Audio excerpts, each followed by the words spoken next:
You're listening to Vedge Your Best. There has never been a more important time to be vegan. At Vedge Your Best, we're here to help you limit and eliminate the consumption of animal products without feeling deprived, overwhelmed, or unsupported, even if no one you know is vegan. My name's Michelle Olander. I'm a life coach, and I want to show you that living vegan is actually the superpower that will unlock your possibilities and give you the confidence to take on your next impossible goal and to do it your way. Listen, if I could go vegan in my 50s with all my excuses, I know you can start moving in that direction too. Vedge your best, and there's nothing you can't do. Episode 104, Vedge Your Best 101, Part 4, I don't know. Or do I?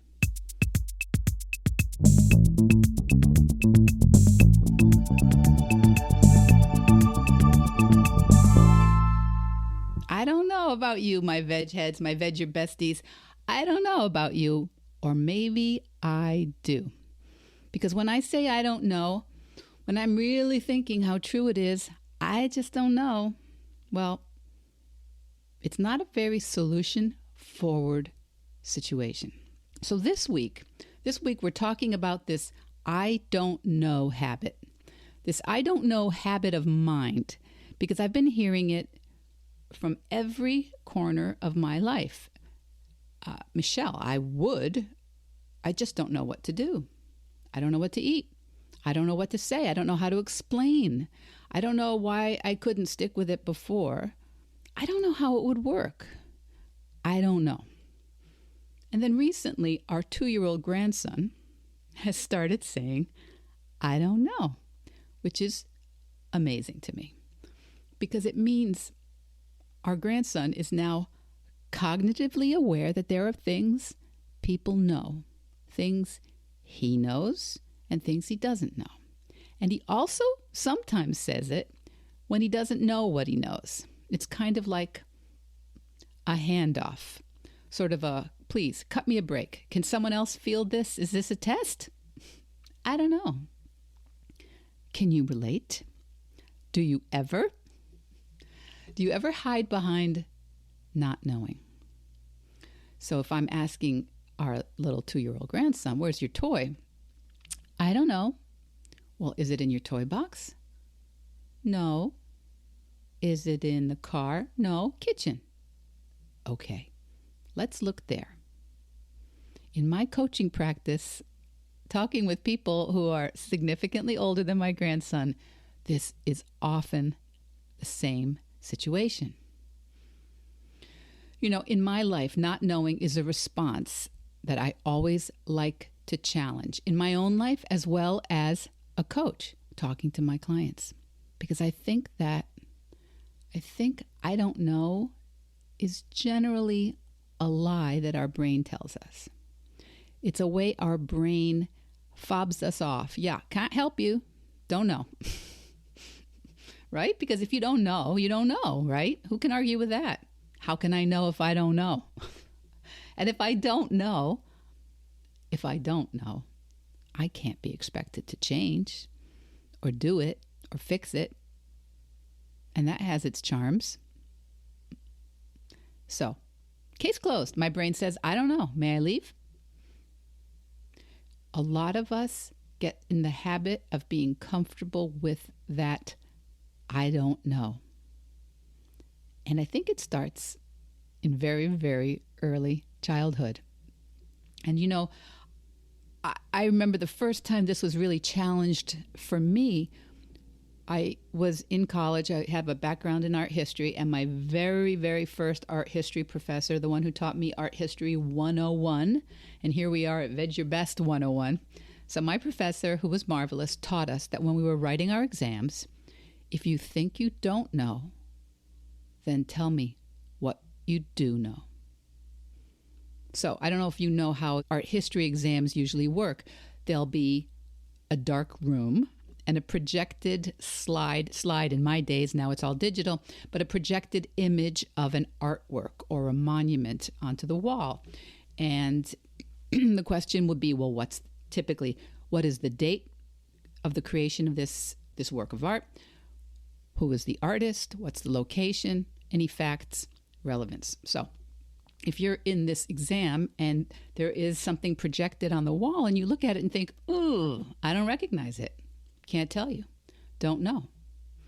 Happens all the time. People look at something and go, I don't know what that is. My professor said, if that happens, tell me what you do know. Tell me what you do know. If you knew, where would you start? Is it a building? Is it a painting? Is it sculpture? What materials do you see? Time period. Is it contemporary? Ancient? Maybe 19th century? What do you think about where it was built, created, or made? Is it European, do you think? Or from the U.S.? Ancient Egypt? Maybe Japan? So in my 18-year-old brain, this professor was telling me, you do know more than you think. And the way to access it is by asking better questions, specific questions. What is the answer to the question? I don't know. What does it look like? I don't know. I don't recognize it. I don't know. Gotta go. Now, this is when it comes in. We challenge it. If you did know, what do you think you do know? Do you think that building was built in ancient Egypt, Renaissance Rome, 19th century Chicago? Let's start there. And darn it all, if I didn't virtually always have at least something intelligent to say about anything that was on any exam for the rest of my art history career. Not everybody got that same kind of advice. And when you are just thinking, I either know it or I don't know it, art history is super no fun, okay? So it's the same in your life. And I don't want to lose you all. I don't want to, or even worse, trigger you with some art history 101 class references. Some of you didn't like art history, I know that. What I want you to hear is that we all know more than we think we know. And a lot of us have been socialized to have a lot of anxiety about maybe being wrong. And so a lot of us, hand in the air, me too, learn to be more comfortable saying, I don't know. And how can that be wrong, right? How can it be wrong to say, I don't know? Because we all know what is wrong, right? What we've all decided is really wrong is saying the wrong thing. Saying we know and being wrong. Or saying we know, even worse, but we aren't doing the thing we know. Right? So I think an awful lot of us spend an awful lot of time and energy over-correcting and overcompensating and over-preparing in parts of our lives to make sure we do know. And in other parts, sometimes we do the opposite. We'll just say, I don't know, I'm not good at that. That's how I am. I was built that way.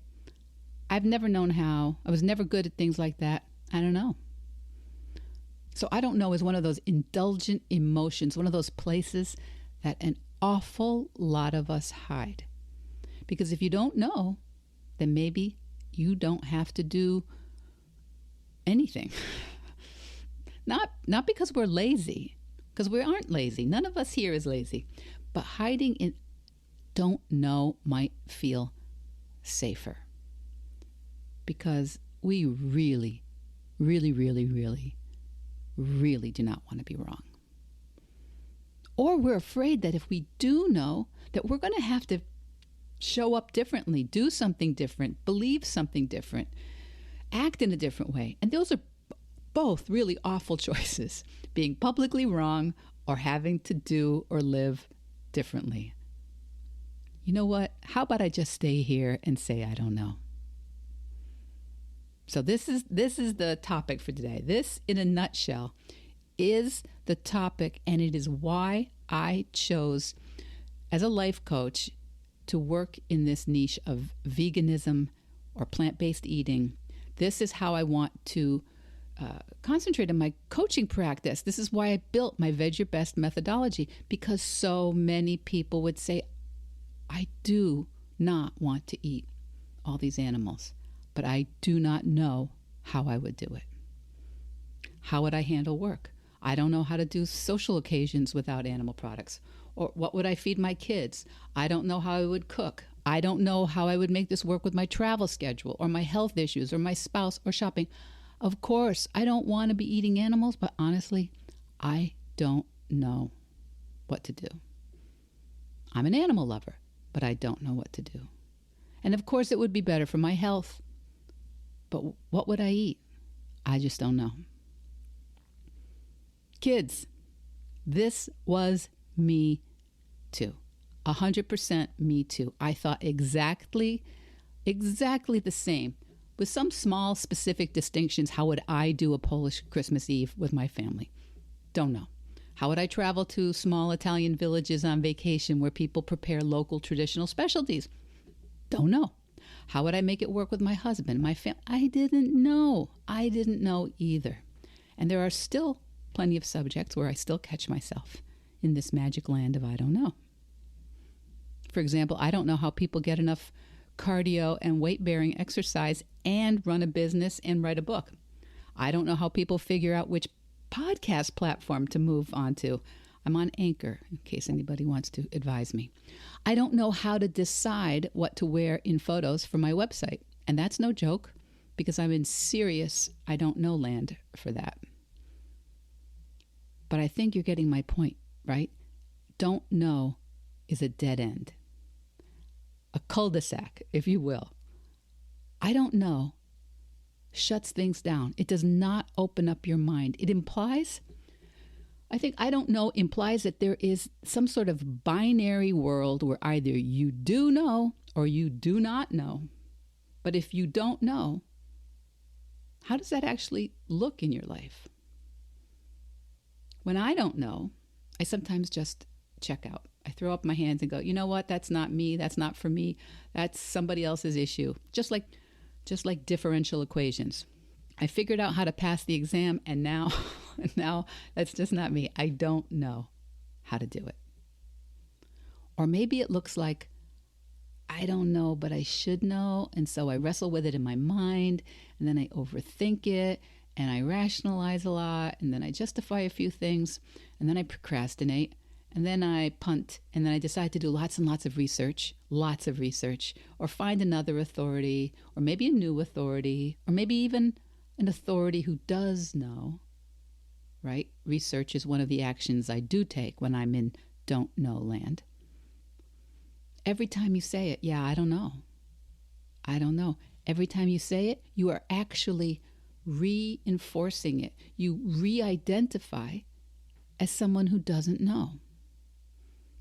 Someone who doesn't have the skill set or the information or the support or the opportunity or the capability.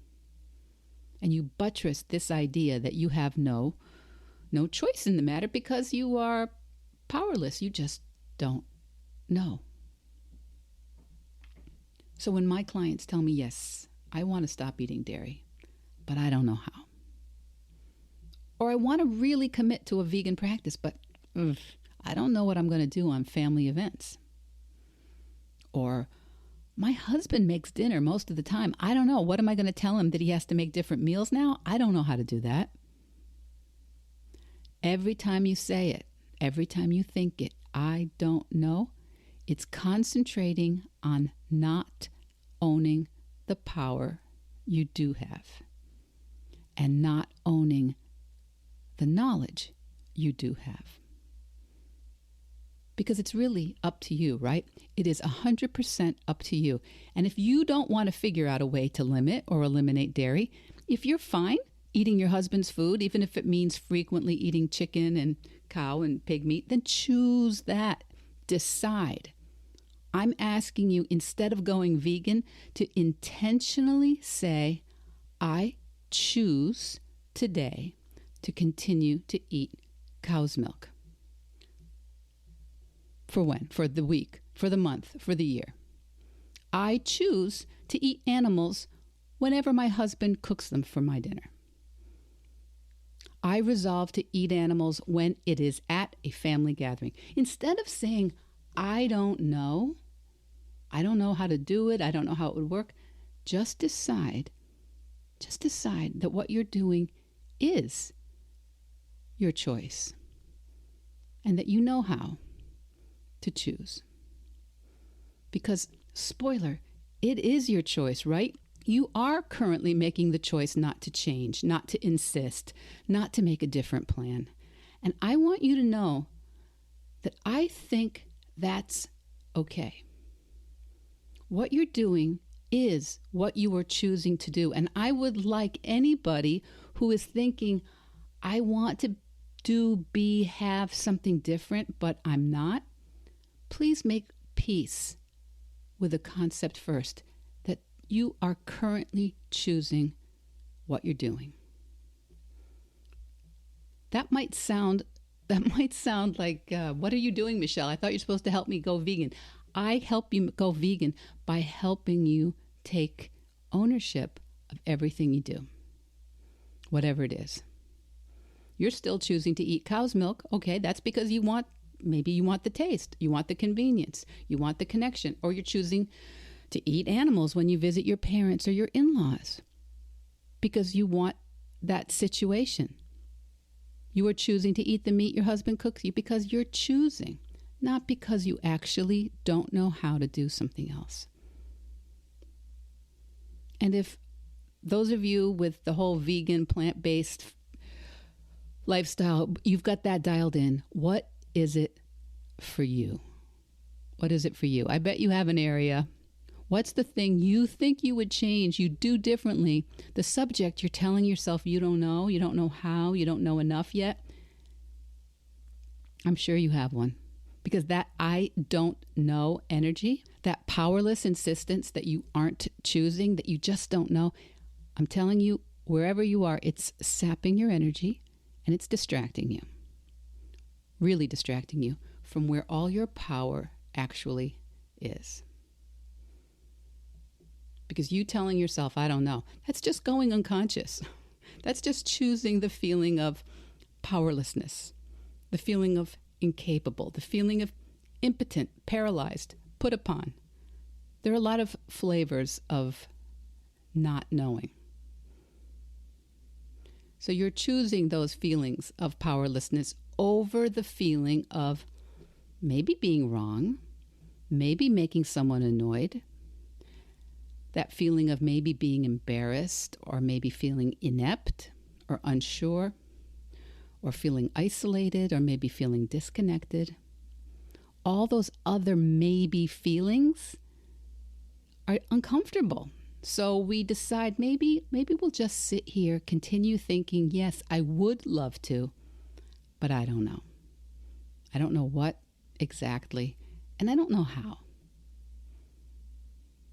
So the number one thing I'm asking you guys to be brave enough, my Vedge besties, be brave enough to try on the idea, the thought that if you're doing something that you'd like to change, start with the fact that you're actually choosing what you're doing right now. Whatever it is.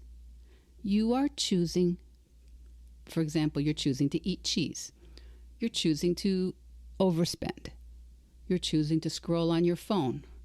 You're choosing not to balance your checkbook. You're choosing not to make an appointment with your doc for a blood test. Whatever it is. All that unconscious indecision seems like it's less painful than consciously deciding, but I'd like to suggest to you that it really isn't. Yes, I know, it might be a little uncomfortable, a little painful to own what it is you're doing. Maybe, but it's because you're not used to it. Believe me, you can get used to it, and in the long run, it is a much more powerful place to be. And as your coach, I'm not going to criticize you. I think all solutions come from owning your decisions and owning where you are. So, for example, if you, like countless other people, tell me, I could be vegan for sure, but I just can't give up cheese, I don't know what I would do. Listen, I'm encouraging you to just own that. Really, I don't eat or consume animal products except for cheese. Say it.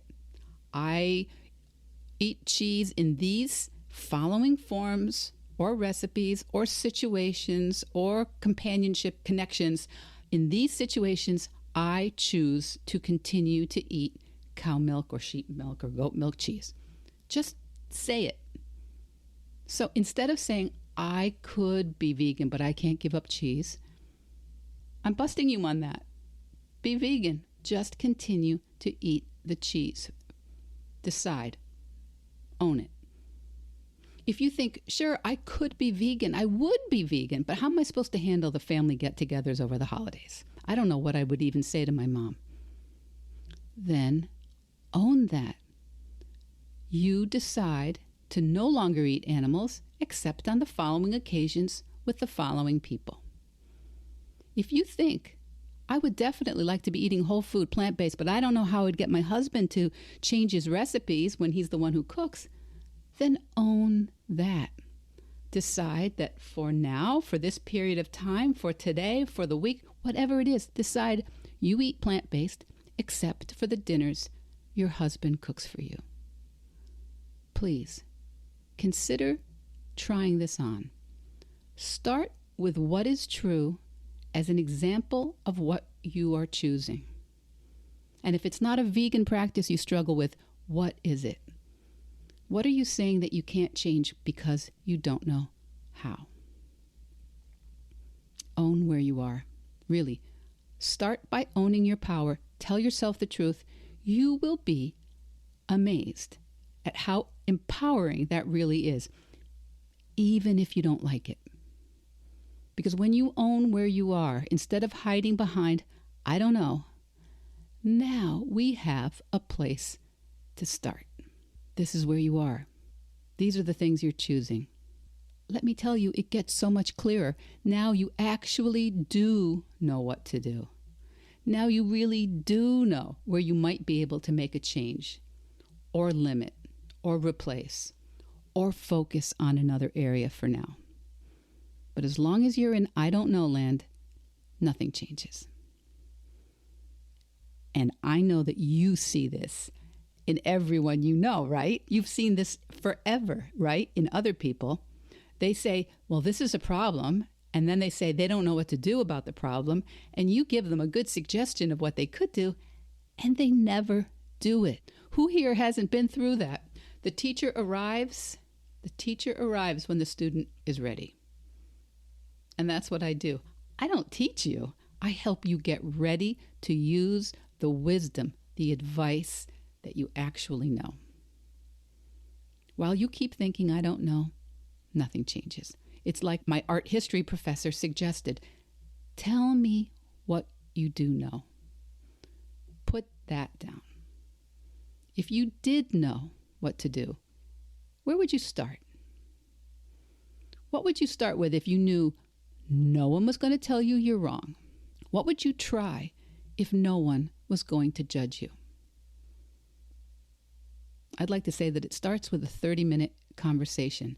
We can talk about what you want to do and what you want to stop doing. Coaching is the most effective, the most efficient way that I've ever seen to make changes. And we can talk this week, next week. You can decide if you want to start this September. You want to start, you want to restart, or do you want to re-energize your plant-based or vegan practice? Because you won't believe what you can accomplish in 8 short weeks. And if this feels hard for you, I get it. I get it. If it feels kind of vulnerable, my whole job is to create a safe space for you to get honest with yourself, for you to tell yourself what you want and what's getting in the way. You know, sometimes we fail to commit to positive action because knowing that we can do something new now makes our past failure to do something seem kind of unbearable, kind of inexcusable. In that moment, we get to choose. Do we want to be right about our inability to change, which excuses, justifies our past? Or do we want to face that discomfort and grow anyway? It's okay that you couldn't do it before. You can do this now. And I think you're ready to face that. I did that work on my vegan practice. I do that work on things I want to change. And sometimes that seems hard for us, especially those of us at a certain age. Changing now kind of means we're admitting we did it wrong before. But maybe it doesn't have to mean that. So let's talk. Zoom call, phone call. It is, of course, free, like this podcast, which goes out every week. So, okay, kids, this week, every time you notice yourself saying, I don't know, challenge yourself. What if I did know? What do I know? What if knowing didn't mean I had to fix anything right now or change it or take on anything I don't want to right now? Let me know what that brings up for you, and I'll see you next week. Vedge Your Best podcast production, music, and editing by Charlie Weinshank. Thanks, Charlie. Before you go, it would mean so much to me and the Vedge Your Best team if you would hit subscribe, leave us a 5-star review, or share with someone you think might be interested. Something about algorithms, it helps bump us up a little in the rankings, and that's the best way to help others find the podcast and for us to find our audience. So, until next week, make it easy and veg your best.